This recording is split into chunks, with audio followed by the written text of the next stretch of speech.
2024 లేదా 25లో డిగ్రీ లేదా బీటెక్ చదివారా? సాఫ్ట్‌వేర్ జాబ్ కోసం ఎదురు చూస్తున్నారా? అయితే కోడ్ జ్ఞాన్ 100 డేస్ కోర్సులో చేరండి. జాబ్ సాధించండి. నమస్తే, వెల్కమ్ టు సుమన్ టీవీ. నేను మీ యాంకర్ శ్రీ. ప్రస్తుతం మనతో పాటు ఉన్నారు హైకోర్టు అడ్వకేట్ అలగిరి రవీంద్రనాథ్ గారు. ప్రతి ఒక్కరూ అంటే ఈ మధ్య కాలంలో ఎక్కువగా ఫేస్ చేస్తున్న ప్రాబ్లం అని చెప్పొచ్చు. అండ్ మంచిగా జాబ్ ఉన్నప్పుడు ఇల్లు కట్టుకోవడానికో లేదంటే ఏదన్నా ఒక వస్తువు కొనుక్కోవడానికో లోన్ తీసుకోవడం సర్వసాధారణం అయిపోయింది. కానీ ఇప్పుడున్న ప్రజెంట్ సిచ్యువేషన్లో జాబ్ ఎప్పుడు ఉంటుంది, ఎప్పుడు పోతుంది అన్న నమ్మకం లేక అలాంటి సందర్భంలోనే ఎవరికైనా కూడా లోన్ తీసుకొని కడుతున్నారు. బట్ సడన్గా జాబ్ పోయింది. మరి నెక్స్ట్ జీతం లేదు, ఇప్పుడు లోన్ కట్టాలి, ఎలా కట్టాలి? మరి దీనికి లీగల్ పరంగా ఎలాంటి ప్రొటెక్షన్ కావచ్చు, ఆప్షన్స్ అంటే ఏమైనా ఉంటాయా, ఎలా ఉంటుంది? సో దీని గురించి ఈరోజు మనతో ఒక మంచి విశ్లేషణ ఇవ్వడానికి అలాగే రవీంద్రనాథ్ గారు ఉన్నారు. అడిగి తెలుసుకునే ప్రయత్నం చేద్దాం. నమస్కారం సార్. నమస్తే అండి శ్రీ గారు. సార్, వెరీ కామన్ ఇష్యూ అని చెప్పొచ్చు. బట్ ఆ కామనే చాలా వరకు అందరికీ బర్డన్గా మారింది అని కూడా చెప్పొచ్చు. అలా అంటే ఒక మంచి శాలరీ వస్తుంది, నేను ఇల్లు లేదంటే కారో తీసుకోవడానికి లోన్ తీసుకున్నాను, కానీ ఇప్పుడు జాబ్ నుంచి నన్ను తీసేశారు. ఇప్పుడు లోన్ కట్టాలి అంటే నాకు చాలా ఇబ్బంది అవుతుంది. ఒకవైపు డబ్బులు లేవు, ఇంకొక వైపు ఈఎంఐలు అని నన్ను రకరకాలుగా మానసికంగా చాలా ఇబ్బంది పడుతూ ఉన్నాను. సో ఇలాంటి సమస్యకు లీగల్ పరంగా మనకి ఏమైనా రెమెడీ దొరుకుతుందంటారా? ఏమైనా రైట్స్ ఉంటాయా? ఇలాంటి సందర్భాల్లో లీగల్ పరంగా మేము ముందుకెళ్ళాలి అంటే ఎలా ఉంటుంది సార్? ముందుగా శ్రీ గారు గుర్తుపెట్టుకోవాల్సింది ఏంటంటే, లోన్ తీసుకొని లోన్ చెల్లించకపోవడం అనేది ఒక క్రిమినల్ చర్య కాదు. లోన్ తీసుకొని లోన్ చెల్లించకపోవడం అనేది ఇది ఒక క్రిమినల్ కాదు, క్రిమినల్ యాక్టివిటీ కాదు. అది ఫస్ట్ గుర్తుపెట్టుకోవాలి. ఇది కేవలం ఒక సివిల్ లైబిలిటీ మాత్రమే. చాలామంది అయ్యో ఈఎంఐలు కట్టకపోతే జైలుకి పోవాల్సి వస్తుందేమో, లేకపోతే బ్యాంకర్స్ ఇంకే రకంగా మమ్మల్ని ఇబ్బంది పెడతారేమో అని భయపడిపోతూ ఉంటారు చాలామంది. లోన్ తీసుకుంటారు, మంచి జాబ్లో ఉంటుందో, మంత్లీ ప్యాకేజ్ 2 lakhs 3 lakhs 1,50,000 నుంచి మంచి ప్యాకేజ్లో ఉంటారు. ఆ ప్రొఫైల్ చూసి బ్యాంకర్స్ కూడా రోజుకి 10 సార్లు ఫోన్ చేసి రండి కమాల్ లోన్ తీసుకోండి అంటారు, లోన్ ఇచ్చేస్తారు. ఇంకొకసారి డాక్యుమెంటేషన్ కూడా అవసరంలా, వాళ్ళ సిబిల్ స్కోర్ చూసి వాళ్ళ ఏ కంపెనీలో పనిచేస్తున్న ఐడి కార్డ్ అంటే వాళ్ళు పనిచేస్తున్నట్టే వాళ్ళ ఐడి కార్డును కూడా చూసేసి లోన్స్ ఇచ్చినటువంటి కంపెనీస్ కూడా చాలా ఉన్నాయి. అరే బాగానే ఉంది, లోన్ తీసేసుకున్నారు, ఒక వెహికల్ హౌసింగ్ లోను మీరు అన్నట్టుగా ఏదో దీనికోసం తీసుకున్న తర్వాత ఏదో జరిగి హాల్ ఆఫ్ సన్నగా కానీ ఆ యొక్క జాబ్ పోతే సంథింగ్ ఏదో క్రైసిస్ వచ్చింది, ఆయన పే చేయలేకపోతున్నాడు, రిమైనింగ్ బ్యాలెన్స్ అమౌంట్ చూస్తే అదేమో 10 years ఉంటాయి, 6 years ఉంటాయి, 7 years ఉంటాయి ఈఎంఐస్, రీపే చేసే పరిస్థితి లేదు, ఇల్లు కట్టడమే కష్టంగా ఉంది. ఎందుకు వచ్చిన అమౌంట్ ఈరోజు సగటు ఒక మిడిల్ క్లాస్ ఎంప్లాయీ పరిస్థితి ఏమిటంటే 2 లక్షల రూపాయలు తీసుకున్నవాడైనా, 1 లక్ష రూపాయలు తీసుకున్న జీతగాడైనా, మంత్లీ 5 లక్షల రూపాయలు తీసుకున్నవాడైనా, అందులో మోర్ దాన్ 95% అన్నది ఏదో విధంగా ఈఎంఐలు కానీ, క్రెడిట్ కార్డులు కానీ, ఇతరత్ర ఖర్చులు కానీ, ఫుడ్ కోసం చెప్పి లగ్జరీస్ కోసం ఖర్చు పెట్టుకుంటున్నారు. సేవింగ్ పార్ట్ అనేది కేవలం 5 to 10%. నేను చెప్పట్టే అధికారిక గణాంకాలు ఒకసారి బయట పెట్టడం కూడా జరిగింది. సో ఈ హాలాసనంగా వచ్చినటువంటి ఈ ప్రెషర్ తట్టుకోలేక బ్యాంకర్లు ఏం చేస్తారు, ఒకటే 1 month ఊరుకుంటారు, సెకండ్ మంత్ ఏదో అక్కడక్కడ సేవ్ చేసుకుంటే సేవింగ్స్ నుంచి కట్టేస్తారు. సెకండ్ మంత్ అయిపోయిన తర్వాత థర్డ్ మంత్ కట్టకపోతే ఎన్పిఏ అయిపోతారు. NPA state is very crucial. ఆ రికవరీ ఏజెంట్స్ స్టార్ట్ చేస్తారు, వాళ్ళ మీదకి వస్తారు, వాళ్ళు అటాక్ చేస్తారు, వాళ్ళు కడతావా చేస్తామని చెప్పి ఇంటి ముందు కూర్చుంటారు. ఇంట్లో ఇరుగు పొరుగులతో సమస్యలు, ఇంట్లో ఆడవాళ్ళు ఉంటే ఆడవాళ్ళతో సమస్యలు, వాళ్ళు ఎక్కడ ఉన్నారంటే ఆఫీస్ వర్కింగ్ ప్లేస్కి వచ్చేస్తారు, ఇస్తారా చేస్తారని చెప్పి వాళ్ళ బుక్కులు పట్టుకుని కూర్చుంటారు. హ్యారేజ్మెంట్ మామూలుగా ఉండదు. జాబ్ తీసుకొని లోన్ తీసుకున్నప్పుడు అలా బాగా ఉంటుంది. లోన్ రీపేమెంట్ చేసేటప్పుడు ఏంటంటే ముఖ్యంగా క్రెడిట్ కార్డ్స్ కట్టే వాళ్ళ దగ్గర కానీ, చిన్న లోన్స్ తీసుకున్న వాళ్ళు అంటే పర్సనల్ లోన్స్ కానీ, బిజినెస్ లోన్స్ కానీ, ఇట్లాంటి లోన్స్ తీసుకున్న వాళ్ళు ఎక్కువ ఈ పరిస్థితిని ప్రాబ్లం ఫేస్ చేస్తుంటారు. సో వీళ్ళందరికీ ఒక రెమెడీ ఏంటంటే గుర్తుపెట్టుకోండి, ఇది నేను స్టార్టింగ్లో చెప్పినట్టుగా ఇది నాట్ ఏ క్రిమినల్ యాక్టివిటీ. మీరేం దేశానికి ఏదో క్రిమినల్ చర్యలు మీరు చేయలే, ఇది ఒక సివిల్ లైబిలిటీ మాత్రమే. దీనికి ఆర్బీఐ నుంచి క్లియర్ గైడ్లైన్స్ ఉంది.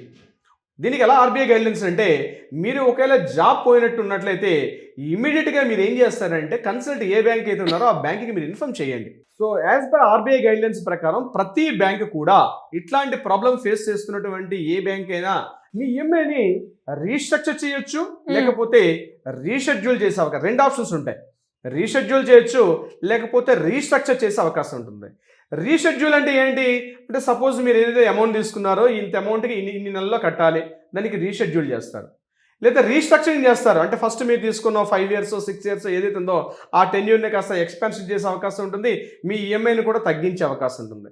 అయితే లాస్ట్ మనకు కోవిడ్ టైంలో ఆర్బీఐ నుంచి క్లియర్ గైడ్లైన్స్ కూడా జీవో కూడా ఉంది ఏంటంటే మ్యారటోరియం అనే ఒక ఆప్షన్ కూడా ఉంది. అంటే ఆ టైంలో ఇక కంప్లీట్గా కట్టాల్సిన అవసరం లేదు, ఉద్యోగాలు లేని పరిస్థితి కాబట్టి. సో బ్యాంక్స్ మ్యారటోరియం ఇవ్వడం ఉంది కొద్దిగా ఇబ్బందికర పరిస్థితి. ఏ బ్యాంక్ కూడా మ్యారటోరియం అయితే నాకు ఇచ్చినట్టుగా పరిస్థితి లేదు. కానీ రీషెడ్యూల్ కానీ రీస్ట్రక్చరింగ్ మాత్రం చేసే అవకాశం ప్రతి బ్యాంక్ ఉంటుంది. రీసెంట్గా నా దగ్గరకు వచ్చిన క్లయింట్కి ఇదే ప్రాబ్లంతో ఫేస్ చేస్తూ ఆయన సాఫ్ట్వేర్ ఎంప్లాయీ జాబ్ పోయిన పరిస్థితి వచ్చింది. ఇమీడియట్గా ఆయన బ్యాంక్కి వెళ్ళి అప్రోచ్ అయ్యి ఇట్లా చేయమంటే ఆయన ఖచ్చితంగా వాళ్ళు యాక్సెప్టెన్స్ ఇవ్వలేదు. నో ఇది ఖచ్చితంగా కట్టాల్సిందే, లేకపోతే మీరు ఏంటి ఆల్టర్నేటివ్ లేదు సార్, మీరు కట్టాల్సిందే, మీరు కట్టి తీరాల్సిందే, there is no other alternative అని చెప్పి కూర్చున్నారు. ఆయన ఏం చేశాడంటే ఎటు వెళ్ళినా అర్థం కాదు, ఎవరిని కన్సల్ట్ చేయాలో అర్థం కాని పరిస్థితి. మన వీడియోలు చూసి ఆయన మళ్ళీ కాల్ చేసి నాతో వచ్చి మాట్లాడడం జరిగింది. అప్పుడు నేను చెప్పాను సార్ ఈ రకంగా రెమెడీ ఉంటుంది. లేదు సార్ వాళ్ళు వినే పరిస్థితి లేదంటే అప్పుడు మేము దానికి ఆప్షన్ ఇచ్చాం అనమాట. అంటే బ్యాంక్కి మళ్ళీ మనం ఒక లీగల్ డ్రాఫ్టింగ్ చేస్తాం. అడ్వకేట్ ఒక నాతో మాట్లాడాను, ఏం చేశారంటే రీషెడ్యూల్ చేయమని చెప్పి రీస్ట్రక్చర్ చేయమని చెప్పి ఏ సెక్షన్స్ ఏ ఆర్డర్స్ ఉన్నాయని చెప్పి ఒక డ్రాఫ్టింగ్ పకడ్బందీగా రాసి మనం వాళ్ళకి 4 waysలో పంపించాం. ఎప్పుడైతే మనం పంపించామో రిటర్న్ కంప్లైంట్ ఎప్పుడైతే చేసామో బ్యాంకర్స్ దాన్ని ఇమీడియట్గా మళ్ళీ పిలిచి ఆయనతో మాట్లాడి ఒక 6 months వరకు దాన్ని పోస్ట్ పోన్ చేసే పరిస్థితి వచ్చింది. సో ఇది ఫస్ట్ బ్యాంకర్స్ నుంచి వచ్చినటువంటి ఒక రెమెడీ రిలీఫ్ అయితే ఉంటుంది. మళ్ళీ కొత్త జాబ్ జాయిన్ అయినప్పుడు మళ్ళీ రీస్టార్ట్ చేసుకుంటారు, మళ్ళీ దాన్ని కంటిన్యూషన్ చేసే అవకాశం ఉంటుంది. సో ఇక్కడ ఇంపార్టెంట్ ఏంటంటే మీరు భయపడిపోయి అక్కడికి పారిపోవడం కానీ లేదా బ్యాంకర్స్ వస్తుందని చెప్పి తలుపులు వేసుకుంటూ ఆ ప్రాంతానికి ఈ ప్రాంతానికి వెళ్ళిపోకుండా you have to properly communicate to the consult bank. ఇక్కడ బ్యాంకర్ యాక్షన్ తీసుకోవట్లేదండి, మా బ్యాంక్ లోకల్లో ఉన్నాం మేము, మా బ్యాంక్ చెప్తే వినట్లేదు సార్, వాడు అసలు ఒప్పుకోవట్లేదంటే డెఫినెట్లీ ఆబ్వియస్, ఎందుకంటే ఆ బ్యాంకర్ పైన ఒక జడ్ఎం ఉంటాడు, అంటే జోనల్ మేనేజర్ ఉంటాడు, ఒక రీజనల్ మేనేజర్స్ ఉంటారు. సో వాళ్ళ నుంచి వాళ్ళకి ఆ హెయిర్కి వాళ్ళకి ప్రెజర్స్ ఉంటాయి కాబట్టి తప్పనిసరిగా ఆయన లీగల్ తెలిసినా కూడా తెలియనట్టుగా ఉంటాడు. సో డెఫినెట్గా మనం ప్రాపర్ వేలో కానీ లీగల్గా కన్సల్ట్ చేసి ఈ రకంగా చేయాల్సినప్పుడు బ్యాంకర్ ఒకవేళ చేయకపోతే మనం ఇమీడియట్గా కంప్లైంట్ ద అంబుడ్స్మెన్ చెప్పి ఒక సర్వీస్ ఉంటుంది. ఆ బ్యాంకర్ మేము అడుగుతున్నప్పుడు కూడా బ్యాంకర్ మన మీద ప్రెజర్ చేస్తారని చెప్పి ఆ అంబుడ్స్మెన్ కూడా మనం లీగల్గా కంప్లైంట్ చేసే అవకాశం కూడా ఉంటుంది. ఒకవేళ అది హౌసింగ్ లోన్ తీసుకున్నట్లు అయిపోయారు, హౌసింగ్ లోన్లో మనం కట్టలేకపోతున్నా, ఇంట్లో ఉన్న ఇంటి వాల్యూ చాలా ఉంది, ఆ ఇంటి వాల్యూ ₹1,00,00,000 ఉంది మార్కెట్లో, ఈరోజు ఆ ఇంటి వాల్యూ ₹1,00,00,000, మనం ఆ లోన్ కూడా ఆల్మోస్ట్ 70-80 లక్షలు తీసుకున్నాం, ఈరోజు మార్కెట్ వాల్యూలో ₹1,50,00,000 ఉంది. సో బ్యాంకర్ ఏం చేస్తున్నాడు, ఇమీడియట్గా లోన్ ఈఎంఐ కట్టమని చెప్పి ప్రెజర్ చేస్తున్నాడు. లోన్ ఈఎంఐ కట్టమన్నప్పుడు మనం చూస్తే పరిస్థితి లేదు, ఈఎంఐ కట్టమంటే ఇవి చూసేసరికల్లా 2 లక్షలు 3 లక్షలు కట్టాలి, మన దగ్గర ఈఎంఐ చెల్లించే పరిస్థితి. ఇమీడియట్గా ఎన్పీ అవ్వగానే ఇమీడియట్గా డిఆర్టీకి రిఫర్ చేస్తారండి, డెట్ రికవరీ ట్రిబ్యునల్ అని చెప్పి దానికి రిఫర్ చేస్తారు. డెట్ రికవరీ ట్రిబ్యునల్లో పెట్టి ఆ హౌస్ ఎంత ఉందో దాన్ని ఆక్షన్ కూడా వేసేస్తారు. ఈ యొక్క ప్రాబ్లం కూడా వచ్చేటప్పుడు బ్యాంకర్స్ ఏం చేస్తారు, బిఫోర్ నోటీస్ పంపిస్తారు. లీగల్ నోటీస్ పంపించేటప్పుడు మీరు లీగల్ నోటీస్ తీసుకోకుండా దాన్ని మిస్ప్లేస్లో పడడం, నేను లేనని చెప్పి తప్పించుకోవడం కాకుండా లీగల్ నోటీస్ తీసుకోండి, ఇమీడియట్గా అడ్వకేట్ని కన్సల్ట్ చేసి అడ్వకేట్ త్రూగా లీగల్ నోటీస్ పంపించి మళ్ళీ రిప్లై నోటీస్ ఇప్పించండి. డిఆర్టీలో ఉన్నటువంటి మీ సాధ్యాసాధ్యం ఎందుకంటే కట్టలేకపోతున్నాను ప్రాపర్ కాజ్ కానీ బ్యాంకర్స్ కానీ కన్విన్స్గా మీరు చెప్పగలిగితే డెఫినెట్గా ఉంటుంది. కానీ చాలా మంది గుర్తుపెట్టుకోండి, ఈ సెషన్లు ఇటీవల కల్లా నేను చూస్తున్నాను, కొంతమంది మా అడ్వకేట్సే కొంతమంది నేను చెప్పడానికి కొంత సాహసంగా నేను చెప్తున్నాను, ఎవరైనా క్లయింట్ ఇలాంటి ప్రాబ్లంతో వచ్చి ఇలా అన్నప్పుడు మొత్తం మీరు అమౌంట్ కట్టాల్సిన అవసరం లేదు సార్, నేను తగ్గించేస్తానని చెప్తున్నారు. గుర్తుపెట్టుకోండి, అట్లాంటిది ఎక్కడ కూడా చట్టాల్లో లేదు. ఇది క్రిమినల్ యాక్ట్ కానప్పుడు కూడా, ఇది సివిల్ లైబిలిటీ అయినప్పుడు కూడా మీరు తీసుకున్నటువంటి లోన్ ఈఎంఐ ఏదైతే ఉందో, లోన్ అమౌంట్ ఏదైతే ఉందో కట్టాల్సిందే, దాంట్లో no doubt at all. But దాన్ని రీషెడ్యూల్ చేసుకోవడం, రీస్ట్రక్చరింగ్ చేసుకునేటువంటి ఆప్షన్స్ ద్వారా ఆర్బీఐ గైడ్లైన్స్ పాటించి మనం ప్రాపర్గా లీగల్గా అప్రోచ్ అయితే డెఫినెట్గా బ్యాంకర్ మీకు ఒక పాజిటివ్ వేలో మీకు రెస్పాండ్ అవుతాడు. అలా కాకుండా మీరు కానీ డిఫరెంట్గా వెళ్ళి వేరే అడ్వకేట్ చెప్పినట్టుగా అమౌంట్ అంతా మాఫీ అయిపోతుందంటే అమౌంట్ ఎప్పుడు కూడా మాఫీ కాదు, గుర్తుపెట్టుకోవాల్సిన ప్రతి ఒక్కరు. చాలా కేసులు అంటారు, సార్ మాకు వాళ్ళు అట్లా చెప్పారు సార్, వీళ్ళు ఎట్లా చెప్తున్నారు, మొత్తం అమౌంట్ అంతా మాకు ఇంత అమౌంట్ ఇస్తే అమౌంట్ మాఫీ చేసేస్తామంటున్నారు సార్ అని. ఏ బ్యాంకర్ కూడా మాఫీ చేసే రైట్స్ లేవండి, గుర్తుపెట్టుకోవాలి. మిడిల్ క్లాస్ వాళ్ళకి లేదు, పెద్ద పెద్ద వాళ్ళకి ఉన్నాయంటే దట్ ఇస్ డిఫరెంట్. ఈరోజు మనం మాట్లాడుకున్నటువంటి విజయ్ మాల్యా లలిత మాటను వాళ్ళతో మీరు కంపేర్ చేసుకోకండి. వాళ్ళ ట్యాక్సులు కూడా గవర్నమెంట్ అన్ని వేల కోట్ల రూపాయలు, లక్షల కోట్ల ట్యాక్సులు కడతారు. వాళ్ళ ప్రాపర్టీ అసెట్స్ కూడా లక్షల వేల కోట్ల రూపాయలు ఉంటుంది. వాళ్ళు తీసుకున్న అమౌంట్స్ కూడా లక్షల కోట్ల వేల కోట్లు ఉంటుంది.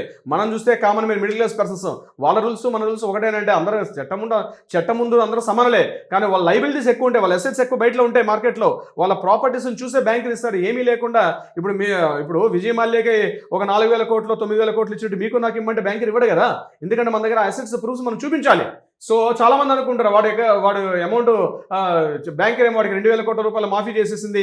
రీసెంట్ గా కూడా మనం గాయత్రి సంస్థ అని చెప్పి మనం హైదరాబాద్ లో చూసాం. వాళ్ళది కూడా స్టేట్ బ్యాంక్ ఆఫ్ ఇండియా వాళ్ళకి 2,500 కోట్ల రూపాయలు మాఫీ చేసింది. మొత్తం 5,400 కోట్లు 2,700 కోట్లు మాఫీ చేసింది కదా, మమ్మల్ని ఎందుకు కేసు మాఫీ చేయదని. సో గుర్తుపెట్టుకోండి, అలా కేసులు మాఫీ చేసేది మీరు తీసుకున్నటువంటి అమౌంట్స్ లో ఈఎంఐలు మాఫీ చేయడం ఉండదు. ఎందుకంటే మనం తీసుకునే అమౌంట్స్ ఎక్కువ ఉంటాయి, మన ఎసెట్స్ చాలా తక్కువలో ఉంటాయి. వాళ్ళు అట్లా కాదు, వాళ్ళు తీసుకునే అమౌంట్స్ ఎక్కువగానే ఉంటుంది, వాళ్ళ అసెట్స్ కూడా ఎక్కువగా ఉంటాయి. కాబట్టి వాళ్ళ డిస్టర్బెన్సెస్, వాళ్ళ యొక్క మార్జిన్స్ అన్ని కూడా డిఫరెంట్ ప్రాసెస్ లో స్టార్ట్ అవుతుంది. మనం తీసుకున్నట్టు మనం కామన్ మ్యాన్ గా మనం అప్రోచ్ అవడం అంతా కూడా డిఫరెంట్ గా ఉంటుంది. సో కంపేర్ చేసుకోవాల్సిన అవసరం లేదు. బట్ ఏదేమైనప్పటికీ కూడా జాబ్ పోయిందని టెన్షన్ పడిపోయి, హడావుడి పడిపోయి, బ్యాంక్ రికవరీ ఏజెంట్లు పెట్టి దీనికి అటాక్ బాధపడుతూ భయపడుతూ ఉండాల్సిన అవసరం లేదు. ఇమీడియట్ గా ఒక లీగల్ కన్సల్ట్ చేయండి. ఒక లీగల్ ప్రాపర్ వేలో డెఫినెట్ గా వెళ్తే మీకు రిలీఫ్ వచ్చే అవకాశం తప్పనిసరిగా ఉంటుంది. సిరి గారు, గ్రేట్ సార్. మరి మీరు అన్నట్టుగానే ఇంకా ఎవరికైనా కూడా లీగల్ పరంగా వెళ్ళాలి అన్న ఆలోచనతో ఉన్న వాళ్ళు ఎవరైనా కూడా మీ దగ్గరకు వచ్చి మీ గైడెన్స్ తీసుకోవాలి అంటే ఎలా ఉంటుంది procedure? తప్పనిసరిగా సిరి గారు, కింద స్క్రోల్ అవుతున్న నెంబర్ని కాంటాక్ట్ చేయండి. ఇటువంటి సంబంధించి అంటే ఈ యొక్క బ్యాంక్ రిలేటెడ్ ఇష్యూస్ చాలా మంది సఫర్ అవుతున్నారు. ఏదైనా కావాలనుకుంటే తప్పనిసరిగా కింద స్క్రోల్ అవుతున్న నెంబర్ని కాంటాక్ట్ చేయండి, లేదా వాట్సాప్ చేయండి సలహా సంప్రదింపులకి, లేదా కోర్టులో ఏదైనా వివాదాలు ఉంటే వాటికి కూడా పరిష్కారం ఇచ్చే ప్రయత్నం చేస్తారు. మన లీగల్ టీం తప్పనిసరిగా హెల్ప్ చేస్తారు. సిరి గారు, anyways thank you sir, thank you so much. Thank you so much అండి సిరి గారు.